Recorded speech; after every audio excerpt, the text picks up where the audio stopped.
In the last lesson, we learned how to measure the cost of creating a successful customer outcome.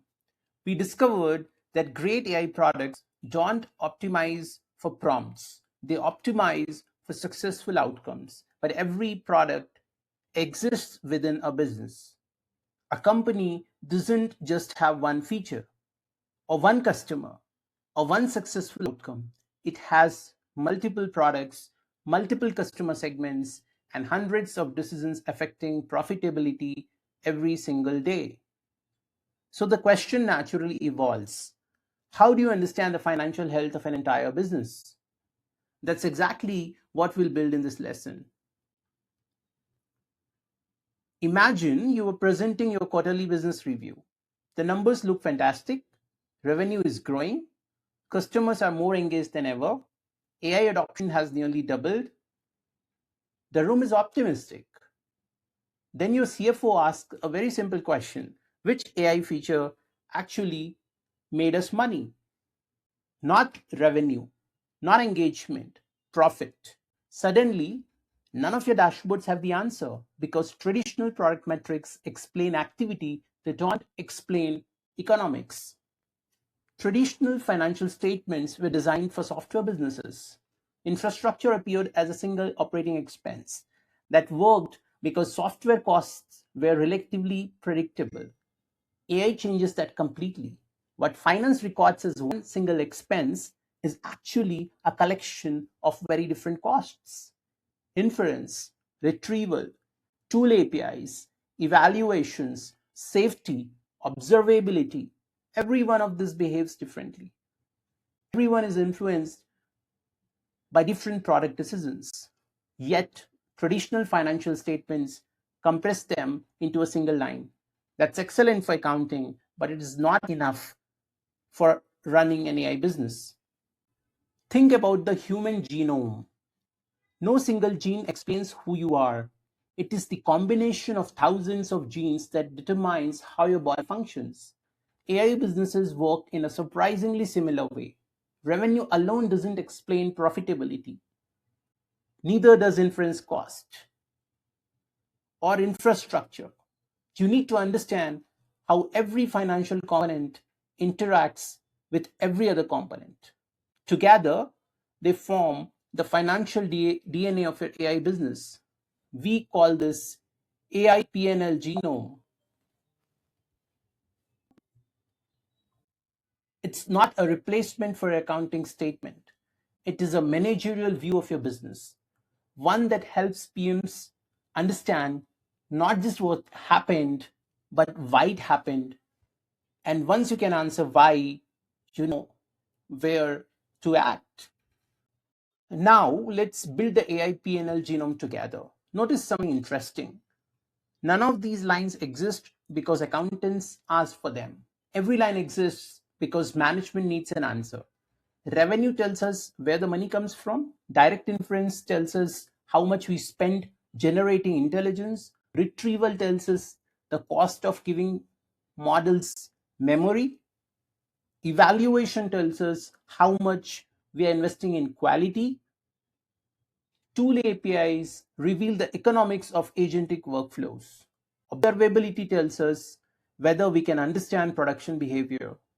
Vendor premiums expose the convenience tax of buying AI instead of running it ourselves. Together, these lines don't just describe spending, they explain how the business works. Imagine you're visiting a doctor. A blood report contains dozens of numbers on numbers on their own. Those numbers don't mean much. What matters is whether they fall within a healthy range. The AI P&L genome works exactly the same way. Direct inference that's too high may indicate inefficient routing or excessive reliance on premium models. Evaluation that's unusually low often means the company isn't investing enough in measuring quality. Tool API costs that continue rising may signal inefficient agent workflows. Individually, these numbers are interesting. Together, they tell a story about the health of the business. That is why the genome is more than a financial statement. It's a diagnostic tool. Let's compare three AI companies. Company Alpha spends more than half of its AI budget on direct inference.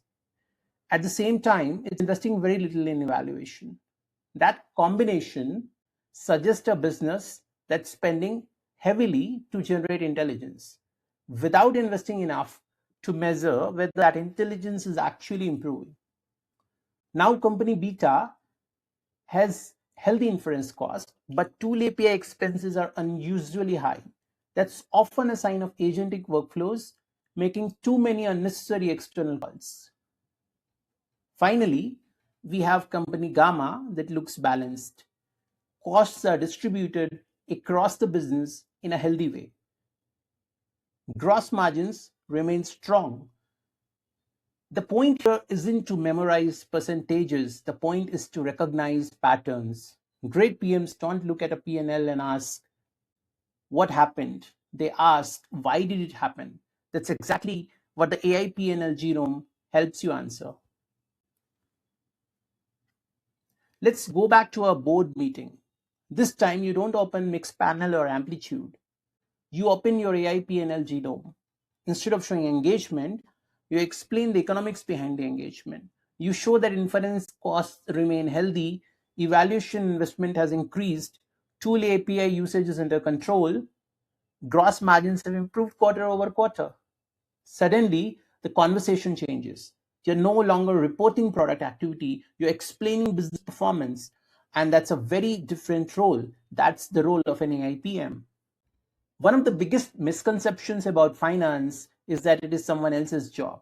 In reality, PMs influence almost every line of the P&L genome. Better routing reduces expensive inference, better prompts improve first response quality, better retrieval reduces hallucinations, better caching eliminates duplicate compute, better evaluation prevents quality regressions from reaching customers, better agent designs avoid unnecessary external API calls. None of these decisions come from the finance team. They come from product, which means every roadmap decision eventually leaves a financial fingerprint. And that is why the AI P&L genome belongs in every product review. Here's the final mindset shift. Don't think of the AI P&L genome as a quarterly report. Think of it as a financial digital twin of your product. Every time customer behavior changes, the genome changes. Every time model pricing changes, the genome changes. Every time you launch a new feature, the genome changes. It continuously reflects the economic health of your business. And because it evolves with your product, it becomes one of the most valuable decision-making tools an AI product manager can have. Let's bring everything together. Traditional financial statements are essential. They tell us what happened. But if you're responsible for building AI products, you also need to understand why it happened. And that's exactly what the AI P&L genome gives you. It connects architecture, product decisions, infrastructure, and customer behavior into one coherent final picture. Most importantly, it reminds us that profitability isn't something that appears at the end of the quarter. It is something that is designed into the product every single day. So far in this module, we have built a complete picture of how an AI business works. We learned that AI businesses buy compute and sell intelligence. We mapped every rupee that goes through the AI bill of materials. We also measured the cost of delivering customer value through cost per successful outcome. And today we brought those ideas together into the AI P&L genome, which is a managerial view of the business that connects the product decisions with financial outcomes. Everything we have analyzed so far assumes the world stays the same. In reality, it never does.